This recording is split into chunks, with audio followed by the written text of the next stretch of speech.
All right, so I want to just talk about some of the early salaf who used to seek blessings from graves and stuff like that. I'll start with Shafi.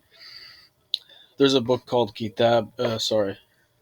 of Baghdad, written by Khatib al-Baghdadi, and it says here that Shafi says, "I seek blessings from Abu Hanifa, and I come to his grave every day as a visitor. And if something is presented to me, I pray 2 units of prayer, and I come to his grave and ask God for a need with him." Right. So this is obviously a clear example of a Shafi seeking benefit or blessings through the graves. We find another example from Ibn Khuzaymah. He's a scholar that the Salafis highly regard, and they use his Creed book. He wrote in a book written by Asqalani called At-Tahdib. At-Tahdib, I believe it's a history book. It says, "We went out with the Imams of Hadiths," right? Ibn Khuzaymah, these are the Imams of Hadith, right? And they went there to visit the grave of Ali bin Musa al-Rida.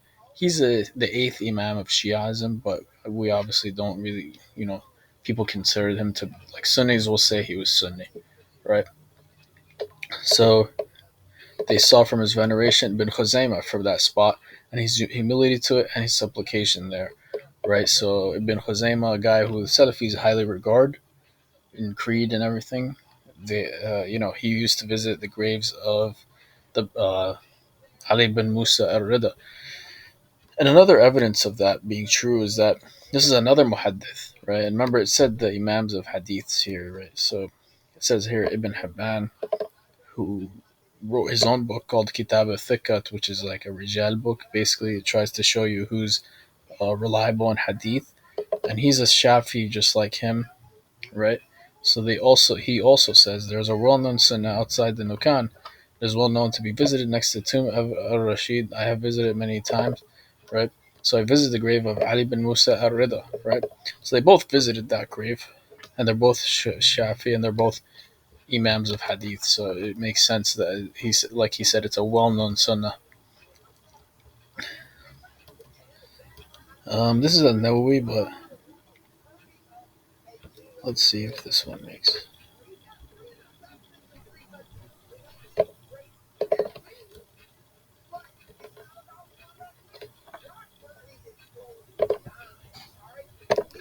This is reported by Ibn Kathir, right, a student of Ibn Taymiyyah, a book called Bidayah wa Nahiyah, which is a history book that he wrote, and it says, there was a drought in the time of Ibn Khattab, and a man came to the tomb of the Prophet, grant him peace, and he basically made a prayer, right?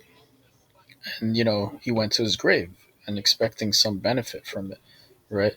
And, he came and told Omar. Omar didn't condemn it or anything like that. And it has a sahih chain, according to Ibn Kathir, right? So it seems like it was done even among the people of the companions era, right? I quoted some stuff from the tafsir of Ibn Kathir, but it's kind of related to a different topic. So I'm not going to go into that.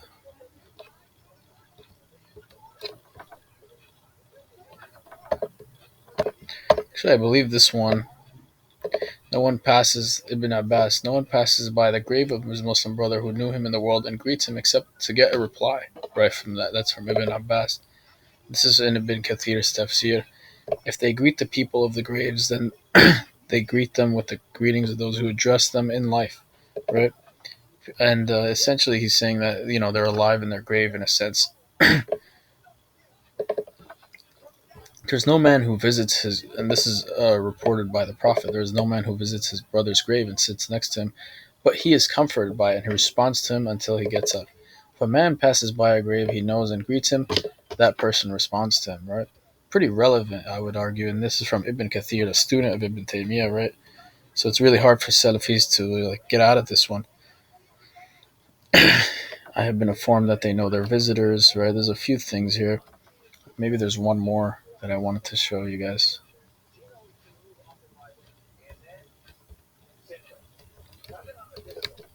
Sometimes I put too much quotes in this book. Um, Yeah. Maybe there's one more thing here. This is another one, actually. Yeah, I remember this. This is a famous story. He says, I was sitting at the grave of the Prophet, and a Bedouin man came and said, Peace be upon you, Messenger. And then he quotes a verse from the Quran. And he says, I have come to you asking forgiveness for my sin, seeking shafa for you to my Lord. Right?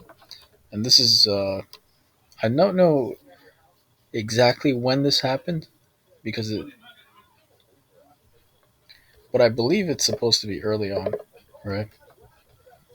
And the Bedouin left, and my eyes overcame me. Right? And there's more to it, but as you can see, it's pretty relevant to the topic of seeking blessings from the grave. This is reported by Ibn Kathir. It's another story. This is from Al-Dhahabi, another student of Ibn Taymiyyah. He writes in his famous history book Siyara Alam al-Nabula. Um, I see that you go out and the people go out with you to the tomb of Imam Bukhari, and his grave is at your grave. And we ask for water with him. Perhaps God will give us water. Right? So the judge and the people went out with him, and the judge asked the people for water, and the people cried at the grave and did shafa. Right? So people used to use Bukhari's grave as a way to get, water from Allah. And this is another part in at Dhahabi's book, Al Tabarani, right? And these are early Salaf. And it says here that we attended the grave of the Prophet and said, and we said, Ya Rasulullah, right? So typically when you hear the Ya Rasulullah, Salafis will call that shirk. But we find that some of the earliest scholars used to visit his grave and say, Ya Rasulullah, right?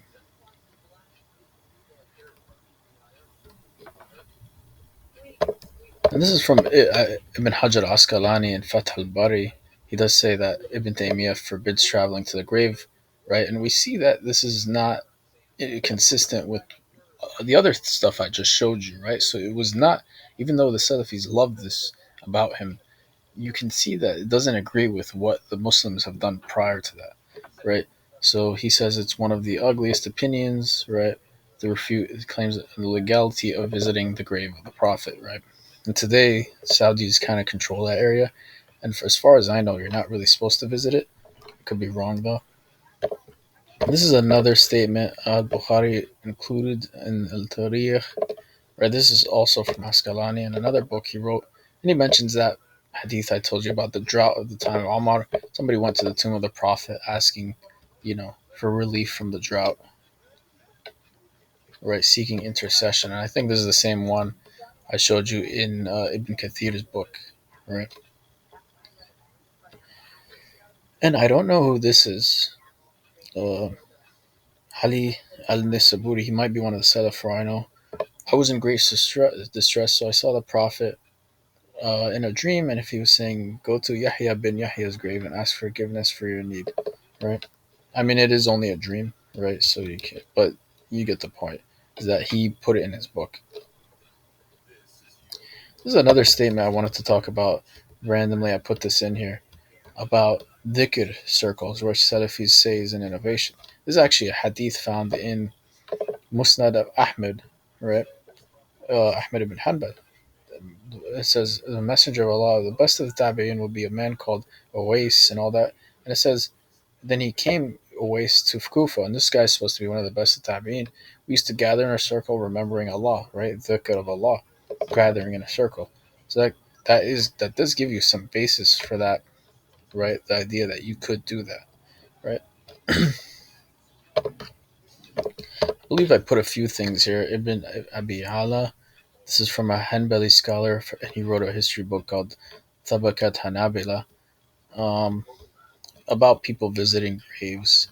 He said that they said, not sure who these people are, but it said that supplications are answered at his grave, right? That's a early Hanbali major scholar. I think that's pretty relevant, so I put it in here. I think there's more from the same, right? Abu Fadl, the grave of our Imam Ahmed, right? And people took to the dirt of the grave and were blessed by it. These are early people who followed Ahmed ibn Hanbal, right? People stayed at his grave, right? This is Ibn Jawzi.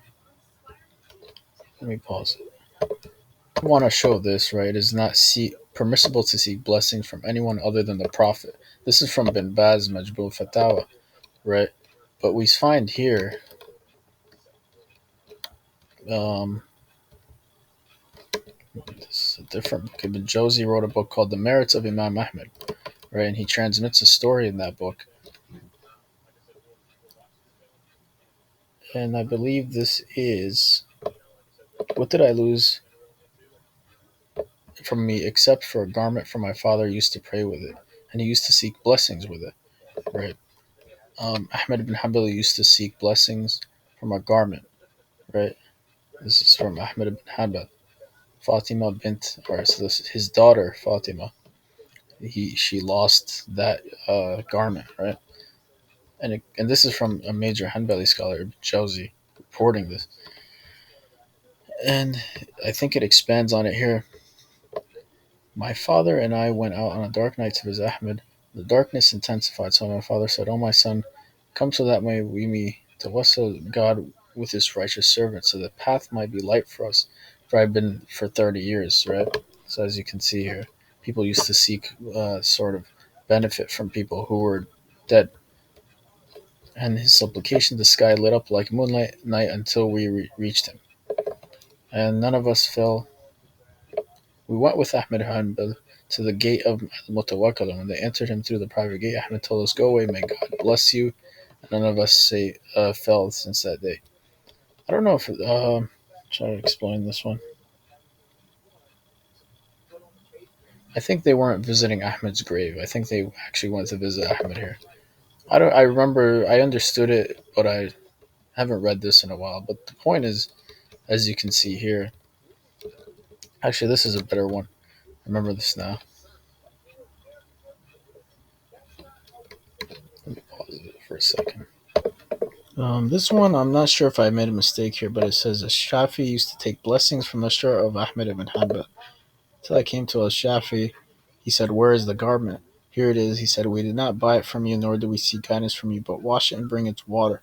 So I washed it, so I carried its water to him, and I left in the bottle, and I used to see him every day and taking it from wiping to his face to be blessed by Ahmed ibn Hanbal. I may have made a mistake there, but I know that I think it was Ahmed ibn Hanbal seeking blessings from a garment of Al Shafi, right? But the point is that one of them definitely did seek blessings from a garment related to the other, right? But you get the point. There's other scholars, right? I have a lot of stuff here. But as you can see, a lot of the early scholars did seek blessings from, like, and I know that Bin Baz, what I was just quoting, I kind of want to show it to you again. Bin Baz says because it leads to a polytheism and exaggeration. This is an opinion of Ibn Taymiyyah, by the way, right? It really starts with him. And, it kind of disagrees with a lot of what the salaf did, right?